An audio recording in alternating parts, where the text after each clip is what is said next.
So I don't know when exactly this video will be out. Hopefully I can get it out by at least today, which is Sunday. But if I don't get it out by today, it will probably be out by tomorrow on Monday. But I'm gonna try to get it out on Sunday. But regardless, we're here to talk about Persona 5, and I actually really liked this episode. I wasn't really trying to prolong when I had to watch this episode, but I knew I had to do it by, at least today, or at least I really wanted to watch the episode today. And the episode begins kind of like how I expected it was going to start, which was basically, all the Phantom Thieves, as we know, they're trying to, get into Sainijima's palace because, as we know, Akechi already knows that she has a palace and like what her or where her palace could be at, and it's like a really like fucking I forget what they called it or I forget where it is exactly, but basically they figure out that they're trying to like frame the Phantom Thieves for like doing some of the like mental shutdown like bullshit like stuff that's been happening. They're trying to blame the Phantom Thieves and they only have about like 3 weeks in order to actually, steal Sainijima's treasure inside of her palace. They only have about like 3 weeks, but by then they finally get into her palace, and it's a casino. Before the opening, they literally say, one of the key words to get into her palace is the word casino, and they explain why that is the case. But they see Sai's shadow, and they have to leave because they don't want to have to deal with like an ambush that was about to be planned. But the rest of the episode actually does something different.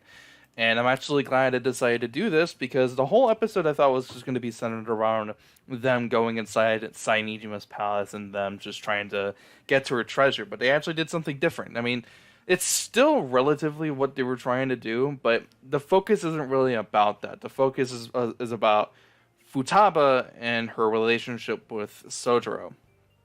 And I was really enjoying those parts of the episode because it gets to a part in the episode where they have to, retreat out of the palace because reasons, right? They didn't want to get ambushed by a whole bunch of, shadows inside of the palace. But so they leave, and it cuts to a scene of Sojiro finding the calling card that Futaba had gotten from the Phantom Thieves whenever they were trying to have her have a change of heart. So Futaba runs all the way to LeBlanc because she's like because obvious reasons, right? It's kind of pretty straightforward. So the rest of the episode continues. Obviously, they're a little like freaked out because it's like, is Sojiro gonna figure out that Ren and Futaba are members of the Phantom Thieves? But eventually, it gets to a part in the episode where Ren was about to say something, but then a relative for Futaba actually enters inside LeBlanc, and he's basically asking for money. But if he's not going to get that, he's going to basically take Futaba because this relative is Futaba's uncle,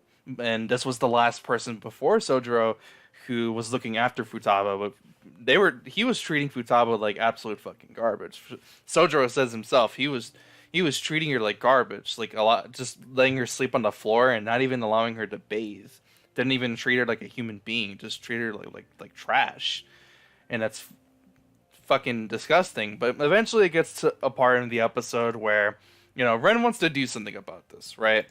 Ren wants to do something about this. Him and Akechi start doing that.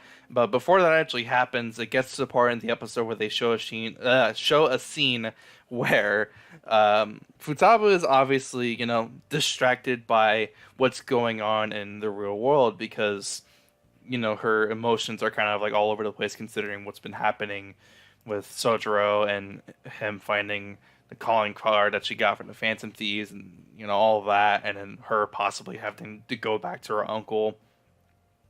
And then eventually it gets to a part in the episode where, they kind of like settle everything out. They settle everything out because Akechi and Ren were like doing all this like investigative like kind of bullshit, right? We actually learn a little bit more about Akechi, and some of this stuff that I'm seeing is stuff that has to revolve around Sojiro's confidant, like missions and stuff, which I didn't get a chance to really do because of the sheer fact that there were like certain requirements that you had to do, and I couldn't do it for whatever reason. But I'm finally getting to see some of that, in the anime, and I'm actually really enjoying it. It's something I haven't seen before, You learn a little bit more backstory with Akechi because he can actually relate to Futaba in the sense that when he was younger, or rather when he wasn't even born yet, his father had left his mother, when he found out she was pregnant, and then she died. And then he was like put around, from foster home to foster home as he grew up. And the episode continues. The uncle motherfucker, it turns out he actually has like some debt that he needs to pay back and a couple other stuff. So eventually it gets to a part in the episode where he's about to charge at Sojiro, but Ren obviously is like trying to defend him as a good guy. But he didn't like attack him. He just kind of like stood right in front of Sojiro, or in between the uncle guy and Sojiro. This fucking like dude falls on his ass and he starts, threatening that this is assault and that he'll sue. Like two like businessy people like start showing up and they're like, "Oh, are you treating Futaba like the greatest of care or whatever?" And obviously like the assault thing with like Ren, like is it actually assault, whatever. So Morgana is obviously there. He's hearing all this and then he has to go to Futaba and like tell him that this bullshit is happening.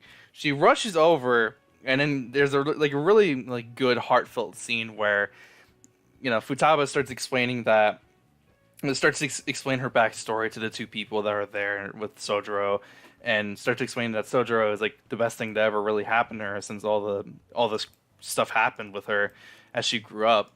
And she went as far to actually say that she wants to live with him and be there with him because she's happy living with her dad.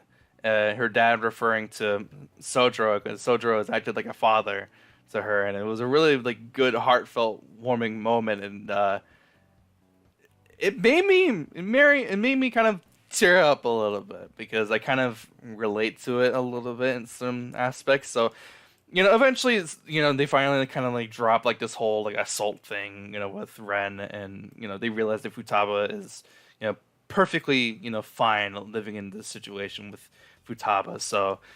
And then of course they bring back like the whole thing with Sojiro finding the calling card for the Phantom Thieves, and he kind of puts everything together, like how Futaba was a complete shut-in before, and then now she's like going out and interacting with like Ren and his friend group, and like the whole thing with Madarame, and like how he had like a change of heart, and like one of his friends was like a student to Madarame and whatever. So he kind of like puts everything together, but end of the day, he doesn't really care, and he's gonna like keep the secret that he has with him, so it doesn't really matter. So the episode continues.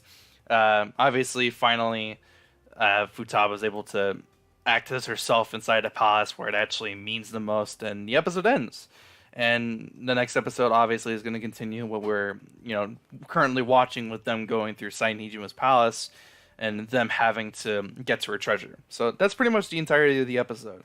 I thought it was really good. The episode, looked really good. And overall, the whole episode with the pacing and just how it decided to do something else for a change was really good in my opinion. I feel like they should start doing that more. I want to see more of like these other characters that I know that are from the game, but we don't really get to see them like interact with the main character.